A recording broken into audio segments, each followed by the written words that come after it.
You didn't come to Tokyo to work. You came here to disappear. Back in your hometown, you were the kid with potential, who never quite figured out how to use it. You had a desk job that felt like a slow-motion funeral, and a social circle that felt like a recurring dream you couldn't wake up from. So you did what every restless soul in their mid-20s does. You traded your reality for a fantasy you bought on a travel blog. You imagined yourself as the protagonist of a neon-soaked indie film. Lonely, sure, but the cool kind of lonely. The kind that looks good in a reflection on a rainy train window. You arrived with a working holiday visa and a Japanese vocabulary that ended at thank you. And where is the toilet? Within 2 weeks, the cool loneliness evaporated, replaced by the crushing weight of a city that doesn't just ignore you, it functions perfectly despite your existence. You realized very quickly that the neon lights don't care if you're hungry, and the lo-fi beats don't pay the 80,000 yen rent for your apartment in Nerima. By month 2, the savings account was a ghost town. You needed a job, not a career. Just a way to keep the lights on in a room so small, you have to step outside just to change your mind. That's how you ended up at Family Mart. The 11 p.m. to 7 a.m. shift, the graveyard. The hours where the city belongs to the ghosts, the drunks, and the people who have nowhere else to go. Working the night shift in a Tokyo Konbini is an exercise in invisible labor. You wear the blue and white striped uniform like a suit of armor that makes you transparent. To the salarymen stumbling in at 2 a.m. smelling of highballs and cigarette smoke, you aren't a human being with a history or a mother who worries about you. You are a biological extension of the cash register. The rhythm of the night is your only companion. The ding-dong of the door is the heartbeat of your shift. Ding-dong, a construction worker buying a canned coffee and a fried chicken skewer. Ding-dong, a girl in a cocktail dress buying a single bottle of water and staring at the floor like it's the only thing keeping her upright.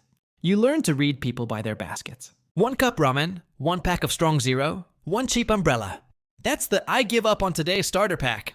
You see it 20 times a night. Your manager, Sato-san, is a man who seems to have been born in the back room among the crates of oolong tea. He speaks to you in a series of grunts and sharp notes. He doesn't care that your Japanese grammar is a crime against the language. He only cares that you scan the barcodes at a rate of 40 items per minute, and that you never, ever let the hot snack cabinet go empty.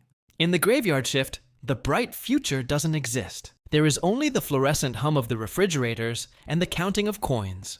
Every night at 3:15 a.m., the door chimes and the silence breaks. This is when the old man of the night arrives. You don't know his name, so in your head, you call him Hachiko. He's thin, wears a beige windbreaker regardless of the humidity, and walks with a limp that suggests a life lived on the losing side of hard work. He always buys the same 3 things: a small carton of milk, a pack of 7-star cigarettes, and a single onigiri, usually salmon. He is the only person in the city who looks you in the eye. The first time you served him, you fumbled the change. You expected the typical cold sigh or the impatient tap of fingers. Instead, he waited. He smiled a mouth with 3 missing teeth and said, "It's okay. The night is long." That sentence became your lifeline. For the next 6 months, those 5 minutes at 3:15 a.m. were the only moments you felt like you were actually in Tokyo, rather than just observing it through a glass display case. You started learning specific phrases just for him. You learned how to ask about the weather, how to tell him the milk was extra fresh today, how to say, "Have a safe walk home." He started bringing you things, not big things. A crane made of a gum wrapper, a drawing of a cat on a napkin, a small piece of candy. He told you, through your broken Japanese and his raspy voice, that he used to be a calligrapher. He told you his hands don't work the way they used to, but his eyes still see the beauty in the ink. You felt a connection that bypassed the language barrier. In a city of 14 million people who wouldn't notice if you vanished, Hachiko noticed if you were 5 minutes late opening the register.